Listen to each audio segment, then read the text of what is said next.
Welcome, everyone. Today, we are diving into a seriously fascinating explainer. We're taking a trip way back in time to explore a classic, meticulously detailed historical text by the renowned scholar Imam Fakhr al-Razi. We're going to unpack his deep dive into the ancient science of reading human character. It's a concept that dates back centuries, kind of blending early medicine, psychology, and pure observation into one massive structured system. I'm incredibly excited to guide you through this, so let's jump right in. Let me ask you a question. Have you ever just wanted to read people like an open book? Seriously, have you ever looked at a stranger, or maybe even your closest friends, and wondered, does the shape of their jaw, the size of their eyes, or maybe the pitch of their voice actually reveal who they truly are deep down? It's a pretty tempting thought, isn't it? Well, historically speaking, scholars believe that you absolutely could decode a person's inner world just by mapping out their outer physical features. And that brings us to the core of what we're talking about today, firasa. According to Imam Razi, firasa is the ancient practice of inferring hidden morals and internal character directly from apparent physical conditions. Now, I want to be super clear here. We're exploring this completely neutrally as a fascinating historical framework. Back in Razi's era, this absolutely wasn't seen as fortune-telling or magic. No, it was an accepted science, totally rooted in the biological and medical theories of the day, where the mind and the body were viewed as being completely intertwined.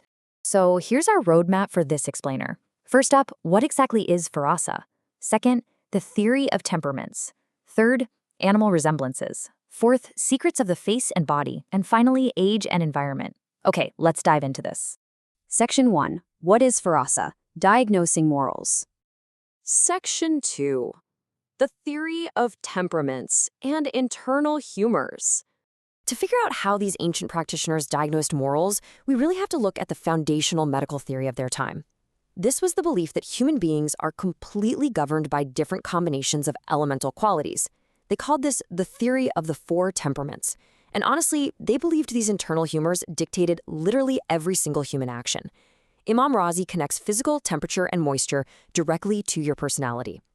The four temperaments are hot, cold, wet, and dry. According to the text, a hot temperament expands the body's energy. Physically, this means a strong pulse and, interestingly, lots of hair. Psychologically, it means you're courageous, quick to anger, and bold. On the flip side, a cold temperament physically results in a weaker pulse, and psychologically, it leads to fear, cowardice, and slow movement. Wetness was associated with being flexible but having a pretty poor memory, while dryness was linked to having a razor-sharp memory but a really stubborn nature. There's actually this wonderful, kind of amusing anecdote in the source text that perfectly captures just how deeply people believed in all of this. Razi shares a story about a dream interpreter who was brought before a king. And get this, before the king could even get a single word out, the interpreter said, "I know exactly what you dreamed of last night. You dreamed you were in a shop dyeing clothes black." The king was absolutely stunned because, well, it was true. So how did the interpreter know? He simply looked at the king's face and saw the unmistakable physical signs of a deeply cold and dry temperament. That specific temperament was historically associated with black bile, melancholy, and darkness. The interpreter literally just deduced that the king's dominant internal biology was forcing his brain to project dark, black images while he was sleeping. Incredible, right? Section 3. Animal resemblances, traits, and instincts. Now, aside from bodily heat, Razi also deduced inner character by comparing human features to the animal kingdom. The thinking was that animals act purely on their natural instincts, so if a human looks like a certain animal, they must share those exact same instincts. Let's look at some examples from the text. Razi assigned very specific moral values to animal shapes. If someone had a broad chest, deep-set eyes, and a loud, booming voice, boom, they were categorized with the lion. That meant they were noble, courageous, and strong. But if a person had a thick face, a really thick nose, or large bulging eyes, they were compared to donkeys or cows, which the text categorized as indicators of ignorance, foolishness, or laziness. Think about the people in your own life for a second. Do you know anyone with lion-like or maybe cow-like facial features? Let's build on this with a few more animal comparisons. An arched, prominent nose was historically linked to an eagle. And if you had that, it indicated high nobility and a really strong spirit. On the other hand, a very round face with small, close-together eyes was compared to a monkey. In the science of firasa, this meant the person was likely malicious, deceitful, or highly mischievous. Section 4. Secrets of the Face and Body. Isolating Features. So the crucial point is, practitioners of Farasa didn't just look at the whole body. They actually analyzed every single feature in total isolation before putting the puzzle together. Let's start with the eyes. Razi had very strict rules here. And remember, we're looking at these highly subjective claims completely neutrally, just as historical artifacts. According to the text, very black eyes indicated cowardice. Red eyes, like glowing embers, that meant someone was highly prone to anger.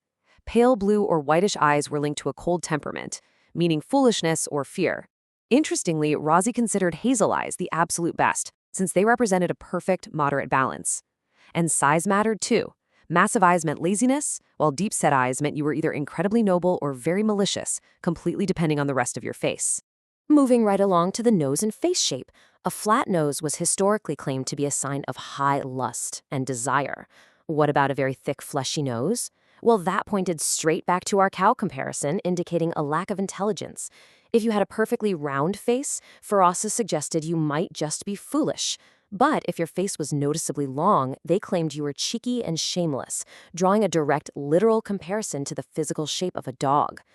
Honestly, it's just fascinating to sit back and consider the wild subjectivity of what were once considered absolute scientific facts.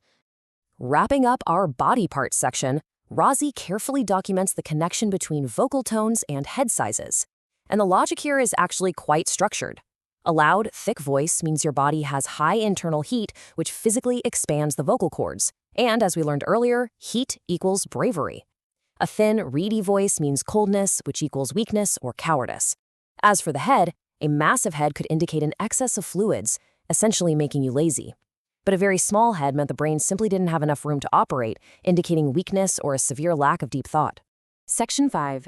Age and environment, the external factors. You see, Imam Razi's system wasn't just about static, unchanging body parts. He firmly believed that our internal temperaments, and therefore our actual character, were constantly being altered by massive external factors, like the simple passage of time. Let me guide you through Razi's timeline of life.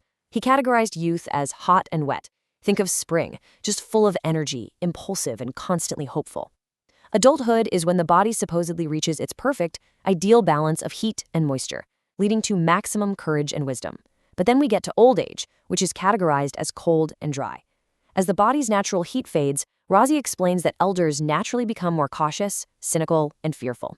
They prefer to hoard their resources because their internal coldness is literally generating anxiety about the future. And geography played an equally massive role in all this. Razi detailed a deeply counterintuitive historical medical belief. He stated that people living in freezing cold climates were actually the bravest and the strongest. Now, why on earth would that be? Well, because the freezing cold air outside forced the body's natural heat to retreat deep inside the core just to protect the vital organs. This trapped internal heat made them physically strong and incredibly brave. Conversely, in boiling hot climates, the body's heat is constantly escaping through the pores, leaving the internal core completely cold. Because of that, people from very hot climates were historically believed to have weaker digestion and be much more prone to fear. And that brilliantly illustrates our final point about external factors. Take a look at this quote by Imam Ali, which is highlighted in the text to show how extreme social and environmental changes permanently mark human behavior. He warned about stomachs that went hungry after being full. Even if someone becomes very wealthy later in life, the text argues that the deep trauma of past poverty and starvation creates a permanent dryness or stinginess in their temperament. It's the idea that their history literally rewrites their physical and moral nature forever. Powerful stuff, right? As we wrap up this explainer, I really want to leave you with a final, provocative thought. We've journeyed through ancient medical theories, wild animal comparisons, and geographical temperament shifts. And while modern science has obviously moved way past the literal interpretations of Farasa, it definitely forces us to ask a pretty intriguing question about human perception. The next time you're sitting on a train or grabbing a coffee and you're just looking at the faces of the strangers around you, how much of their true character do you think is actually written right there on their face? Thank you so much for joining me to explore Imam Razi's fascinating work today. Keep learning and keep observing.